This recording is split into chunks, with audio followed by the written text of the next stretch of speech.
Dans cette seconde vidéo, parlons de l'ego, le grand entrepreneur du XXIe siècle. C'est l'histoire de deux oiseaux, compagnons inséparables, perchés sur le même arbre. L'un mange un fruit savoureux, l'autre le regarde.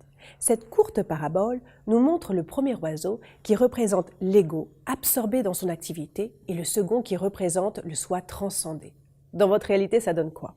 Eh bien, l'ego est un incubateur qui apporte des ingrédients positifs tels que la créativité, l'originalité et la faisabilité lors des premières étapes de votre vie. Si vous avez cultivé une conscience, une humilité bienveillante, votre ego va déployer sa créativité et la manifester très rapidement.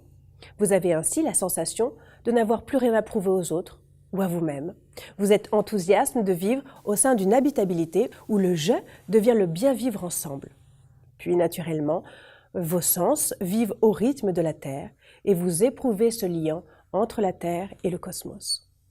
Selon certains philosophes, l'ego serait l'équivalent de la conscience en psychologie. L'ego est le fameux « je » qui émet des informations, les traite et les perçoit.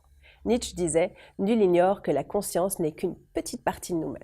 En psychologie, l'ego désigne la part de personnalité chargée d'équilibrer les différentes forces auxquelles est confrontée notre psyché. Et pour un grand nombre de courants spirituels, l'ego est la représentation fausse que vous vous faites de vous-même.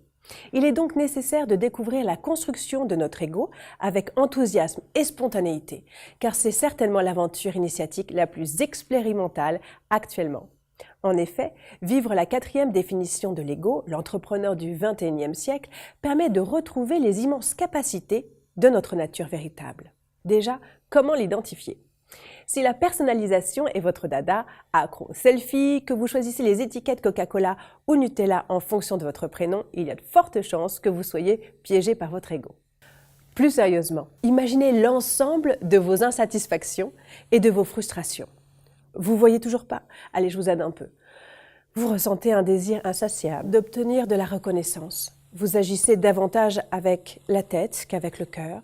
Vous cherchez à avoir raison. Vous argumentez ou dénigrez. Vous suragissez émotionnellement. Vous êtes trop catégorique dans vos jugements, impatient. Vous vous plaignez et débattez. Vous êtes souvent sur la défensive ou vous vous comparez aux autres. Vous ruminez le passé ou vous anticipez l'avenir. Vous parlez mal de vous-même. N'oubliez pas que cette découverte est salutaire. Elle met en lumière que vous fréquentez vos blessures et que vos réactions sont l'écho de votre ego.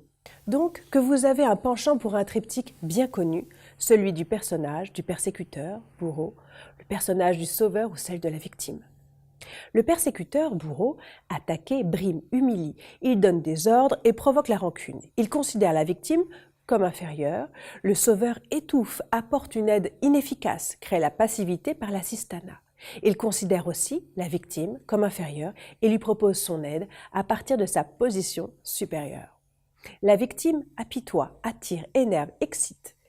Elle se positionne comme inférieure et cherche un sauveur ou un persécuteur pour conforter sa croyance. Le principe de l'ego, en sanskrit Ahamkar, est le sens de l'identité personnelle. Le mot vient de aham, qui signifie « je suis », et de kar, signifiant répétition. L'ego se construit par la répétition. Ahamkar est en quelque sorte le fabricant de moi.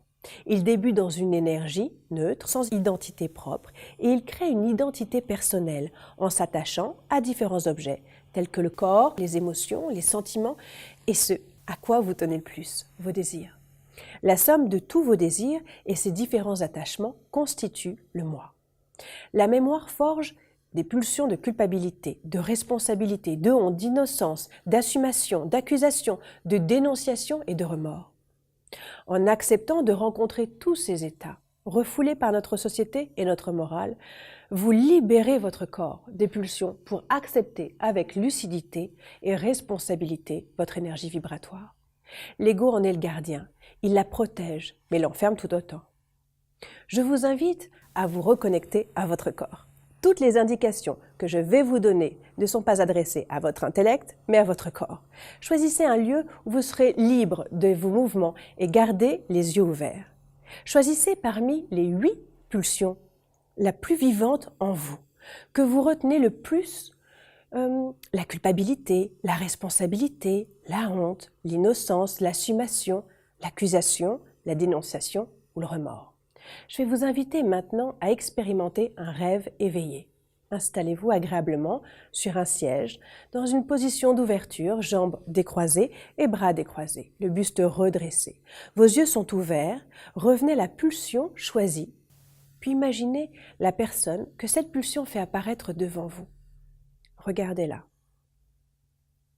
entendez-la, recevez son odeur, vous sentez son odeur, vous observez ses vêtements et retrouvez son goût. Maintenant, observez quelle est la partie de votre corps que vous avez envie de protéger. Je vous invite alors à vous apprivoiser, à baisser la garde de cette protection, vous positionnant ainsi dans une authentique vulnérabilité face à votre désir. Laissez ainsi votre corps exprimer physiquement vraiment le geste impulsé par votre désir, quel qu'il soit. Vous sentez une énergie électromagnétique de plus en plus présente, venir guider votre pulsion. Ne tentez pas de retenir, ni de comprendre, ni d'analyser cette pulsion.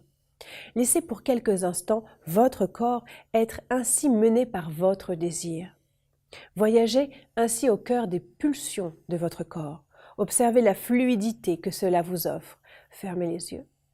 Faites bâiller vos dents, vos vertèbres. Revenez au plus près de votre réalité, de l'instant, dans une profonde douceur envers vous-même. Observez.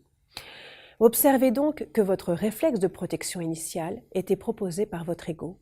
Dans cet exercice de lucidité incarnée, en acceptant de percevoir et de libérer vos pulsions, vous êtes entré dans un rapport amoureux avec vous-même.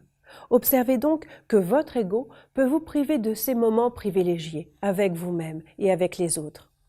Si vous avez envie d'aller plus loin et de découvrir la 3e vidéo inédite, les traits dominants de votre patrimoine corporel, rejoignez la formation. Être une femme, être un homme spirituel au XXIe siècle. Je vous y attends, à tout de suite.